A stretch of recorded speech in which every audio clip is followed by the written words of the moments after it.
오늘도 기도로 이 하루를 시작하시는 우리 모든 성도님들을 축복합니다. 하나님께서 우리의 모든 기도에 성실하게, 신실하게 응답하실 줄 믿습니다. 오늘은 고린도전서 1장 21절 말씀을 함께 나누겠습니다. 하나님의 지혜에 있어서는 이 세상이 자기 지혜로 하나님을 알지 못하므로 하나님께서 전도에 미련한 것으로 믿는 자들을 구원하시기를 기뻐하셨도다. 아멘.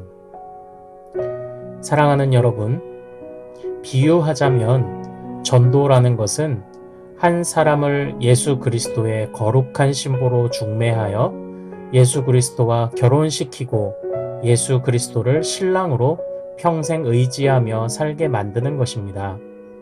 그러나 안타까운 사실은 흔히 전도라고 하면 우리 교회로 데려오는 것의 의미 정도로만 이해되고 있다는 것입니다. 물론 하나님께서는 단 한 번 드려지는 예배의 현장에서도 분명 역사하실 수 있습니다.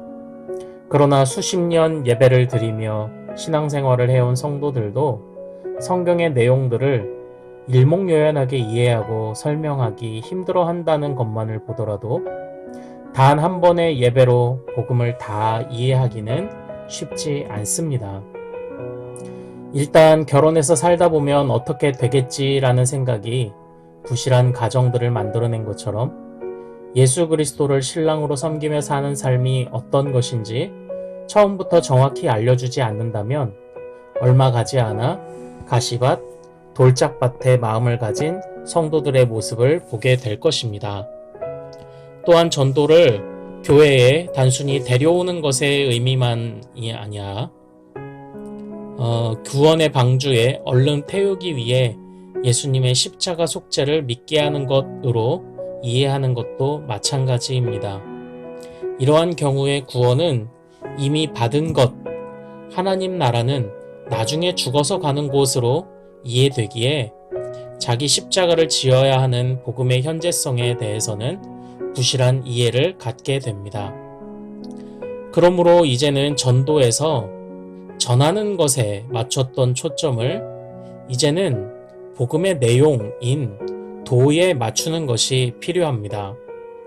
우리가 맛집을 가게 되면 자연스럽게 그 맛집을 다른 이들에게 추천하고 가족들을 데리고 다시 방문하는 것처럼 진정한 도를 맛본다면, 진정한 복음을 맛본다면 다른 사람에게 전하지 않고는 견딜 수 없기 때문입니다. 복음에는 분명 능력이 있습니다. 매주 목요일은 특별히 전도 및 선교 사명을 위해서 기도하는 날입니다. 우리 교회가 성경적으로 올바른 전도와 선교를 통해서 성도들을 예수 그리스도의 거룩한 신부로 성장시킬 수 있도록 같이 기도하겠습니다.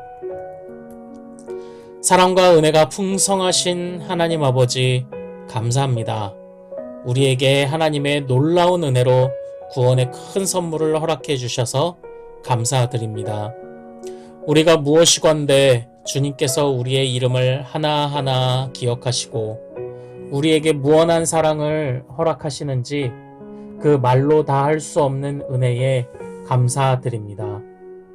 특별히 하나님께서 미련한 우리의 손과 발, 우리의 생각과 입을 통해서 주님의 거룩한 복음을 전하게 하시니 우리를 하나님의 복음이 흘러가는 통로로 사용해 주심도 감사드립니다. 하나님 아버지, 우리가 어린 나이의 마음으로 복음을 전하는 자들이 되게 하옵소서. 복음을 부끄러워하지 않으며 복음을 있는 그대로 전하는 자들이 되게 하옵소서. 우리가 복음을 전할 때에 천국의 종들이 울려 퍼지듯이 하늘에서 기뻐하시는 아버지를 생각하며 항상 기쁜 마음으로 섬길 수 있게 하옵소서. 죄인들이 돌아올 때에 천국에서 벌어지는 잔치를 바라보게 하시고 귀한 영혼 거듭난 것이 기쁜 소식되어 세상 가운데 울려 퍼지고 그 소리가 점점 메아리 쳐서 더욱 멀리 더욱 크게 전달되게 하옵소서. 주님을 사랑하는 마음이 그 어떤 보배보다도 더욱 맑고 귀한 것이오니 우리가 바로 그 마음으로 주님을 사랑하며 그 사랑의 마음을 감출 수 없어서 더욱 전하게 되고 누가 시키지 않아도 자발적으로 전하게 되는 역사를 나타내 주옵소서. 예수께서 재림하실 때에 부끄러운 자가 되지 않도록 최선을 다해 사명을 감당하게 하옵소서. 복음을 전하라는 주님의 말씀에 성실히 순종하는 자가 되게 하옵소서. 주님, 우리 교회가 전도와 선교를 성실히 감당하도록 필요한 모든 것을 공급하여 주옵소서.